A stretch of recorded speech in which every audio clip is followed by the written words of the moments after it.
Hello students, तो कैसे हैं आप लोग। तो हम सोचे कि पहले जो है ना पूरा अपना पोइट्री सेक्शन ही अब ख़त्म कर लें, क्योंकि 2 ही पोएम बच रहे हैं। तो मैं ये दोनों ख़त्म कर लेती हूँ, उसके बाद प्रोज सेक्शन को देखेंगे हम लोग। और आप लोग ध्यान दीजिए, बिल्कुल समय कम है आप लोगों के पास। तो चलिए बिना समय को गंवाए हुए हम लोग अपना पोएम स्टार्ट करें, जो है स्लीपिंग पॉटर, और इसे लिखा है लक्ष्मी प्रसाद देवकोटा ने।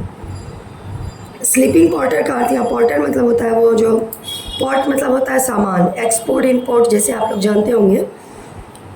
पोर्ट मतलब होता है सामान को इधर उधर करना, और पॉटर का मतलब हुआ जो व्यक्ति सामान इधर उधर करता है, यानी कि जिससे आप देखते होंगे स्टेशन पे कुली वगैरह आपका सामान इस एक जगह से दूसरी जगह पहुंचाता है, उसे ही पॉटर कहते हैं। तो लक्ष्मी प्रसाद देवकोटा ने क्या कहा है एक कुली के बारे में, हम लोग आइए देखते हैं। उससे पहले हम लोग लक्ष्मी प्रसाद देवकोटा के बारे में जान लें।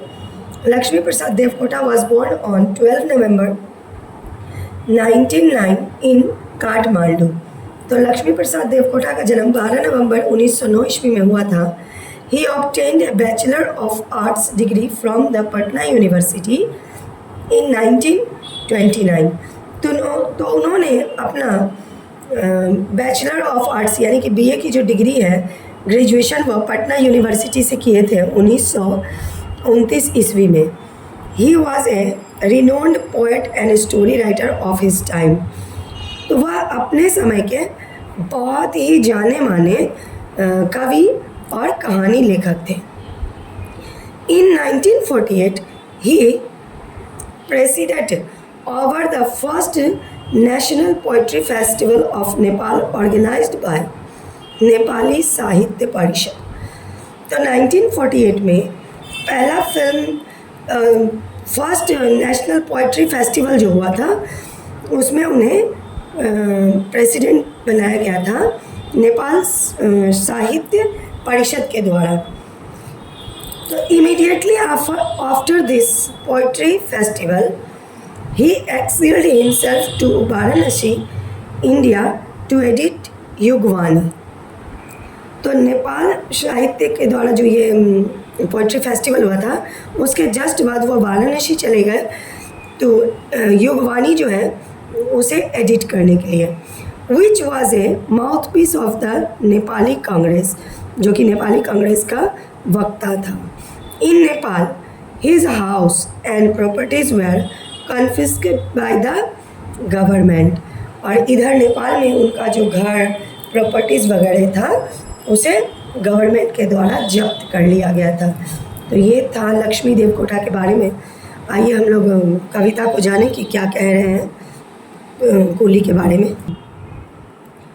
ए 25 kilo load on his back, spine double band, A 6 mile climb up in the snows of winter, necked bones, a skeleton like frame, yet facing on uphill task, he is challenging the mountain।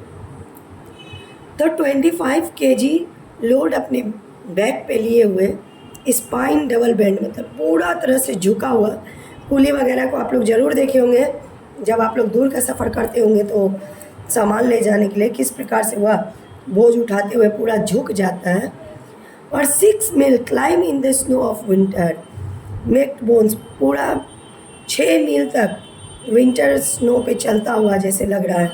Necked bones यानी skeleton की तरह पूरा frame work, जैसे skeleton का सिर्फ हड्डियों का ढांचा की तरह उसका शरीर।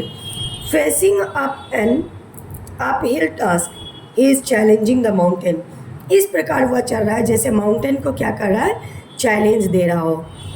ही is wearing a black cap, dirty sweat stained, his body is an abode of fleas and lice, his mind very dull, although it emits a sulfur-like smell. But what a shout human figure! वह जो है कह रहे हैं लेखक कि वह काला कैप पहने हुए है और पूरा गंदा स्टेन मतलब स्वेट स्टेन मतलब कि पसीना से जब हमारा शरीर भीगता है, फिर जब वो सूख जाता है तो कुछ कपड़े पर ना धब्बे से आ जाते हैं, उस प्रकार का कपड़ा पहने हुए है। उसके सिर में मतलब फ्लाइज मतलब होता है फ्लीज मतलब लीक, और लाइस मतलब होता है ढील, यानी कि जूई जो बाल में होता है। उसका शरीर में लीक और जूई सब भरे हुए हैं। उसका दिमाग जो है वह काफ़ी डल है, मतलब सुस्त है, लेकिन उसका शरीर से सल्फर लाइक मतलब बहुत खट्टा सा बदबू आता है, जैसे पूरा दिन पसीना में भीगने के बाद शरीर से एक अजीब सा स्मेल आता है, वह स्मेल आता है। उसके बावजूद भी वह बहुत ही स्टाउट मतलब स्ट्रॉन्ग है, मतलब मजबूत है। Like a bird his heart is twittering panting, he is sweating and out of breath. तो पक्षी की तरह उसका भी दिल काफ़ी जोरों से धड़कता है और उस पसीनों के बीच वह लंबी लंबी सांसें लेता है। A heart on the sleeve, his son shivering with cold, was of hunger, the mother searching for nettles and vines.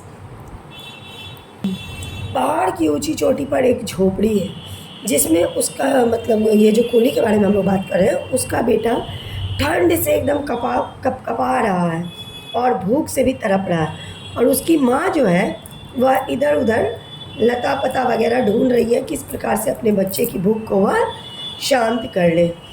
Beneath this hero of the mountain, the proud conqueror of nature, are the snow clad peaks above, only the star-studded lead of night.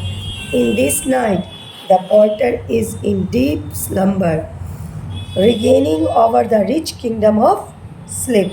तो इन सबों के बीच hero of the mountain किसे कहा जा रहा है कि ये जो कूली है ना, उसे हीरो ऑफ द माउंटेन कहा जा रहा है, यानी पहाड़ों का हीरो। और प्रकृति पर जो कंक्यूर मतलब होता है जीत पाना, जो प्रकृति पे जीत पाले उस पर उसे गर्व है। और इन सबों के बीच रात में जो तारे टिमटिमाते हुए आकाश में नज़र आ रहे हैं, और उस रात में जो यह थक हार के सोता है, किस प्रकार से नींद के ऊपर यह हम अपना साम्राज्य बनाए हुए है। कौन? पॉटर। जब इतना थकान के बाद वह सोता है तो पूर्ण रूप से एकदम गहरी नींद ले लेता है, जैसे कि over the rich kingdom of sleep, यानी कि नींद के ऊपर उसका साम्राज्य हो, उस प्रकार से वह नींद को लेता है। तो चलिए बच्चों, आप लोग को मेरी उम्मीद से कविता समझ में आई होगी, और नहीं अगर आई है तो कमेंट कीजिएगा। कल हम लोग अपना क्वेश्चन आंसर देख लेंगे। वीडियो अच्छी लगे तो शेयर कीजिए, लाइक कीजिए और मेरे चैनल को सब्सक्राइब कीजिए।